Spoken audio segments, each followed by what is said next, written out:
Subiectele principale ale analizei noastre de astăzi sunt: SUA se retrag din grupul de investigare a crimelor rusești din Ucraina, Rubio, despre încheierea războiului Rusiei împotriva Ucrainei, spune că există planul A și planul B. Vedem despre ce plan A și plan B este vorba. Ucraina confirmă retragerea din Suja, în regiunea Kursk a Rusiei. Discutăm despre hărțile celor de la Deep State și evaluarea campaniei din Ucraina în viziunea analiștilor de la Institutul pentru Studiul Războiului. SUA se retrag din grupul de investigare a crimelor rusești din Ucraina. De ce fac oare acest lucru? Eu spun că SUA este un stat, în momentul de față, prietenos cu statul terorist Rusia, cu criminalul de război Putin și toți criminalii de război de la Kremlin. Statele Unite ale Americii se retrag dintr-un grup multinațional care investigează crimele Rusiei în timpul invaziei Ucrainei, inclusiv acțiunile liderului de la Kremlin, Vladimir Putin. Informația ne vine de la The New York Times, care spune: Centrul Internațional pentru urmărirea crimei de agresiune împotriva Ucrainei a fost creat pentru a trage la răspundere conducerea Rusiei, precum și aliații săi din Belarus, Coreea de Nord și Iran, pentru agresiunea care încalcă suveranitatea altei țări și nu este inițiată în autoapărare. Potrivit unor surse The New York Times familiarizate cu situația, Departamentul de Justiție al SUA a informat deja oficiali europeni despre retragerea SUA din acest grup. Decizia este de așteptat să fie anunțată pe 17 martie într-un e-mail transmis personalului și membrilor organizației mama grupului, Agenția Uniunii Europene pentru Cooperare în Justiție Penală. Administrația fostului președinte american Joe Biden s-a alăturat acestei inițiative în 2023. Statele Unite ale Americii au fost singura țară din afara Europei care au cooperat cu grupul. În plus, potrivit The New York Times, administrația Trump reduce și activitatea grupului operativ pentru crime de război creat în 2022 de procurorul general de atunci Merrick Garland și dotat cu procurori cu experiență. Grupul trebuia să coordoneze eforturile Departamentului de Justiție al SUA de a aduce în fața justiției pe rușii responsabili pentru atrocitățile comise după invazia pe scară largă. Rubio, despre încheierea războiului Rusiei împotriva Ucrainei, există planul A și planul B. Înainte de a prezenta această știre, vreau să vă readuc aminte și să vă îndemn să nu aveți niciun dubiu, să nu aveți nicio emoție că administrația Trump se va suci în favoarea ucrainenilor. Nu. Eu mi-am pierdut orice speranță, pentru că vedem tot ceea ce face Donald Krasnov Trump și administrația sa, care, după părerea mea, este una, dincolo de faptul că este neofeudalistă, adică tehnofeudalistă, împotriva democrației americane, este o administrație neofascistă, hibrid neofascistă, și nu cred că cineva trebuie să mai aibă speranțe că Statele Unite ale Americii se vor îndrepta sub conducerea lui Donald Krasnov Trump. Deci, ca să stabilim pentru totdeauna acest lucru. Secretarul de stat american Marco Rubio a anunțat un plan A și un plan B pentru partea americană privind încheierea războiului Rusiei împotriva Ucrainei. Acesta, într-un interviu pentru CBS News, spune: acesta este un război complex de 3 ani care continuă pe un front militar foarte lung cu o mare complexitate.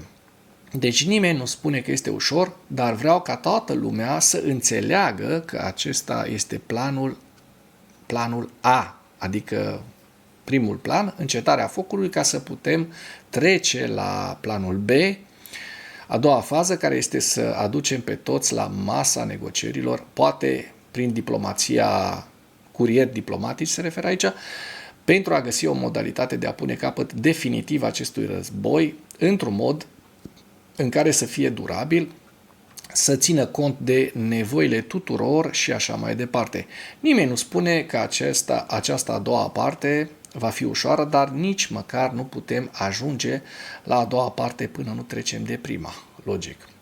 Rubio a remarcat că este dificil să se ajungă la un acord asupra încheierii definitive a războiului, în timp ce oamenii se împușcă unul pe celălalt, pe front, pe linia frontului. De aceea, a adăugat Rubio, președintele american Donald Trump vrea încetarea focului. Și acum să vedem lista pierderilor rusești în ziua 1118 a războiului din Ucraina, la data de 17 martie.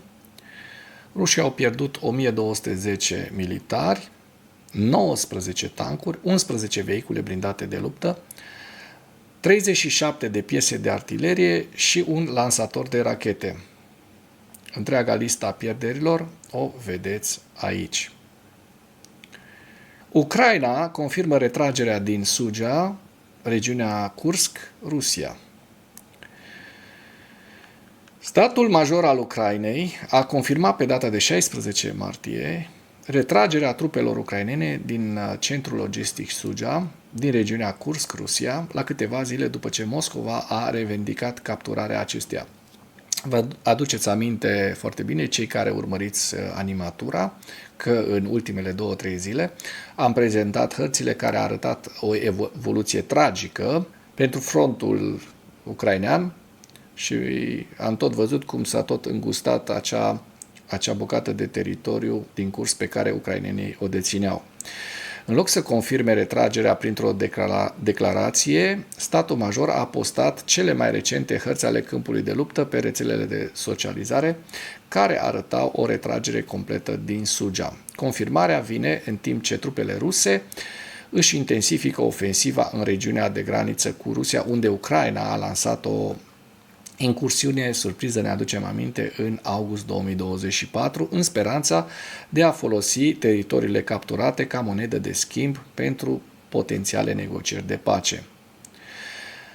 Kievul și-a păstrat punctul de sprijin care se micșorează treptat în regiunea Kursk, în ciuda unei situații logistice care se deteriorează cauzată de utilizarea intensă de către Rusia a artileriei, dronelor și bombelor cu planare. Ne aducem aminte foarte bine că și Donald Trump a participat la această eliberare a pământurilor rusești. Nu? Le-au tăiat sateliții, le-au tăiat sprijinul și, mulțumită și lui Trump, acest lucru s-a întâmplat. Pe măsură ce rapoartele neconfirmate despre o încercuire ucraineană circulau online, președintele american Donald Trump l-a îndemnat pe omologul său Vladimir Putin pe 14 martie să cruțe, ar fi aici traducerea, trupele presupuse înconjurate ucrainene. De fapt, a fost o mare minciună pentru că Ucraina a negat pretențiile de încercuire rusești și ale lui Krasnov Trump, care este un agent de influență rusă, nu mai e niciun dubiu. Tot ceea ce a făcut în ultimele 2 luni demonstrează cu prisosință acest lucru. Să nu mai lungim foarte tare, trecem la hărți, la hărțile Deep State și vedem ce s-a întâmplat în ultimele 2 zile. Începem cu zona de sud, să vedem dacă au existat ceva evoluții majore ale frontului, ceva foarte puțin și slab. La nord de Velica, nord-vest de Velica, Novosilka, este această zonă, așa cum vedem, pe care rușii au reușit să o captureze în ultimele 48 de ore, ca să spun așa. Aici se vede foarte bine această zonă.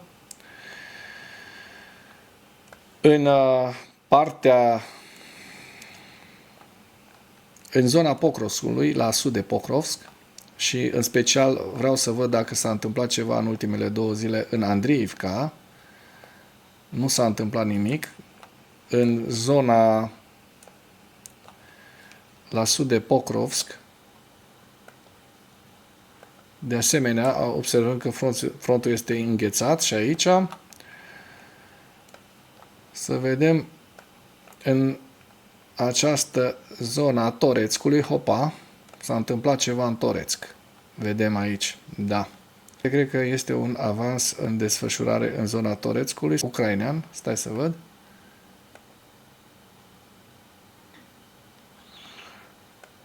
Torețcu, vedem aceste două bucăți.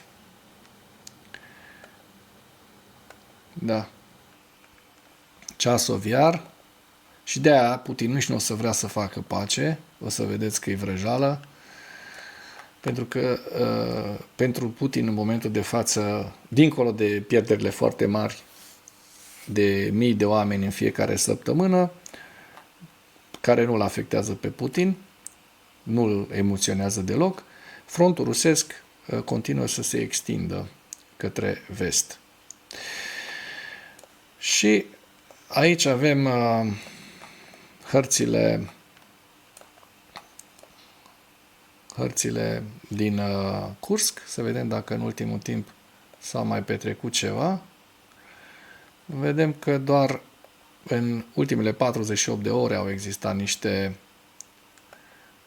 o retragere, dar din 15 spre 16 aceste locuri rămân în controlul ucrainean.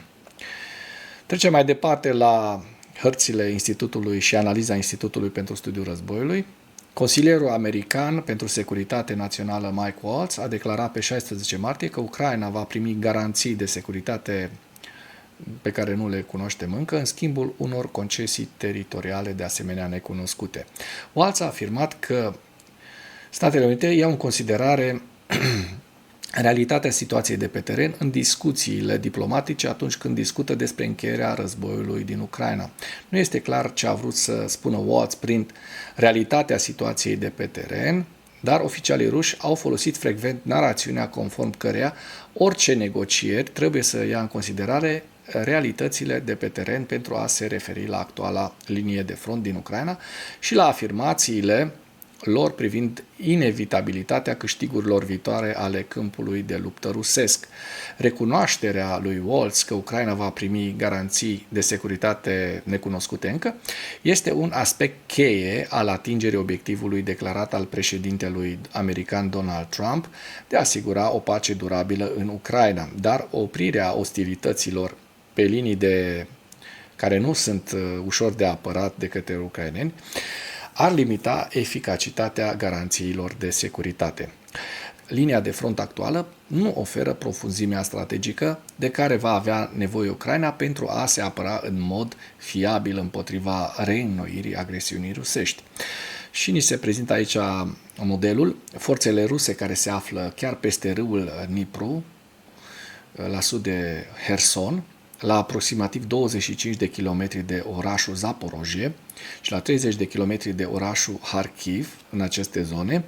Trupele ruse pot folosi, de exemplu, pe râul Dnipru, încetarea focului pentru a se pregăti pentru sarcina extrem de dificilă de a efectua o traversare opusă a râului netulburați, crescând semnificativ probabilitatea de succes într-un astfel de efort. Oprirea unei ofensive mecanizate majore bine pregătite este extrem de rară în război, ceea ce înseamnă că un nou asalt rusesc ar amenința probabil atât orașele Kharkiv cât și Zaporojie, precum și orașele cheie din centrul fortăreței Donetsk, aproape imediat. Rusia construiește o autostradă mare și o cale ferată care vizează conectarea marilor orașe din Ucraina ocupată și Rusia, ceea ce va întări stăpânirea Rusiei asupra Ucrainei ocupate și capacitatea Rusiei de a transporta și a aproviziona forțe ruse care operează în Ucraina în cazul unei viitoare ofensive rusești în sudul Ucrainei. Deci, lucruri foarte, foarte grave care, dacă se întâmplă, se va face o pace inechitabilă. Și avem aici, în momentul de față, ce au reușit rușii să ocupe și ceea ce își doresc să ocupe sub numele de Novorossiya, adică Noua Rusie. Bun, și aici avem hărțile pentru ziua de 16 martie. Așa cum vedem, Kurskul, Harkivul, Kupiansku, Svatove Kremina, Lugansk și mai departe Velika Novosilka, Donetsku, Zaporojie și Herson. Cu aceasta doresc să închei acest material, iar dacă ați găsit informații utile, nu ezitați să distribuiți acest material pentru a ajunge la cât mai multă lume. Apreciez mult asta.